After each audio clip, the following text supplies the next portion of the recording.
အားလုံးပဲမင်္ဂလာပါဒီနေ့မှာတော့ထက်ကအားလုံးအတွက်စိတ်ခွန်အားလေးတစ်ခုပေးခြင်းပါတယ်အဲ့ဒါကတော့ထက်တော့အလုံးလုံးနေနေတစ်ခါကြာရင်ကိုထင်တယ်လို့မဖြစ်လာတဲ့အခါကိုမျှော်မှန်းထားတဲ့အရာတွေအလွယ်တကူမဖြစ်လာတဲ့အခါကိုယ့်ရဲ့အိမ်မက်တွေပျက်စီးသွားတယ်လို့ဖြစ်တဲ့အခါကိုလုံးနေရင်းနဲ့အားကုန်တယ်လို့ဖြစ်လာတဲ့အခါအရန်ပင်ပန်းလာတဲ့အခါမှာထက်တို့တွေ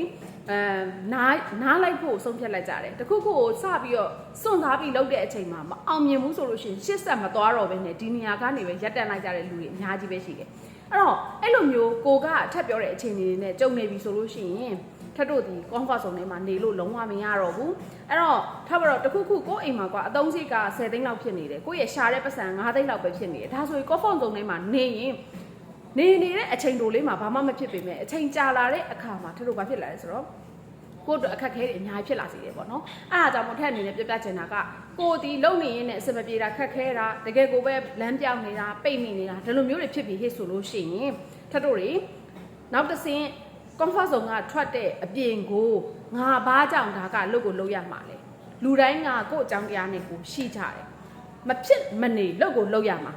စင်ကြေမဲ့လုတ်ကိုလုတ်ရမှာရွေးချယ်စရာမရှိလုတ်ကိုလုတ်ရမှာဒီလိုမျိုးတွေရှိတယ်တချို့တွေမိဘတွေစိတ်ကူနေတဲ့လူတွေရှိတယ်အဲ့ဒီအတွက်ကျွန်တော်တို့ဒီကိုယ့်ရဲ့ရည်ရွယ်ချက်ကိုပြန်သွားစေချင်တာဒါကိုထပ်ပြောပြတာနော်ကိုယ့်ရဲ့ရည်ရွယ်ချက်ကိုယ့်ရဲ့ရည်မှန်းချက်ကိုကြုံနေရတဲ့အခက်ခဲဒီလိုမျိုးတွေကိုကိုယ့်ရဲ့အဖြစ်မှန်ကိုယ့်ရဲ့လက်ရှိအခြေအနေကိုသိပြီးတော့မှငါဒီလိုနေလို့မဖြစ်သေးပါဘူးငါဒီလိုနဲ့ရက်တန့်လိုက်လို့မဖြစ်သေးပါဘူးငါဒီလိုနဲ့အရှုံးပေးလိုက်လို့မဖြစ်သေးပါဘူးအဲ့လိုမျိုးနဲ့တွေးပြီးတော့မှ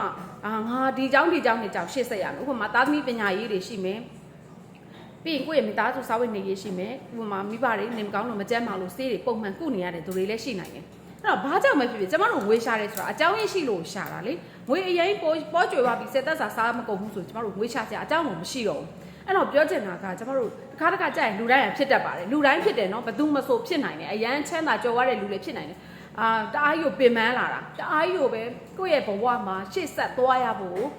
အရန်မသွားချင်တော့ဘူးတချို့တွေဆိုယုံသွားနေကြနေရအဲ့ယုံမသွားချင်တော့ဘူးတချို့ဆိုကြောင်းအဲ့ဒီကြောင်းမသွားချင်တော့ဒီလိုမျိုးတွေဖြစ်လိမ့်မယ်ကြောင်းတက်တဲ့သူတွေဆိုလို့ရှိရင်လည်းဘာကြောင့်ဒီကြောင်းနေတက်နေရတာလဲငါဘာလုံးမှမလုပ်လေကိုယ့်ရဲ့ရွေးချက်ကိုပြန်သွားမယ်နော်ပြီးကိုကအလုပ်သွားတဲ့သူဆိုလို့ရှိရင်လည်းအလုပ်ထဲမှာအစမပြေမှုတွေခက်ခဲတွေဒါတွေရင်ဆိုင်နိုင်တယ်ဒါကကျမတို့ဒီအလုပ်မှာပဲမဟုတ်ဘူးကျမတို့ဘယ်အလုပ်လုပ်ဒီဟာတွေကကျမတို့ရင်ဆိုင်နေရမယ့်ဟာတွေ့ကြုံနေရမယ့်အရာတွေပေါ့နော်အဲ့တော့ဘယ်လုံးမှာမဆိုဒီလိုမျိုးခက်ခဲရှိနိုင်တာဖြစ်တဲ့အတွက်ကျမတို့တနေရာပြီးတနေရာခုန်ကူးနေတဲ့သူဟာလည်းကျမတို့ဘဝကိုအစအနေပဲပြန်စနေတာဖြစ်တဲ့အတွက်ကိုလိုကြီးရကျင်နေတဲ့ဖြစ်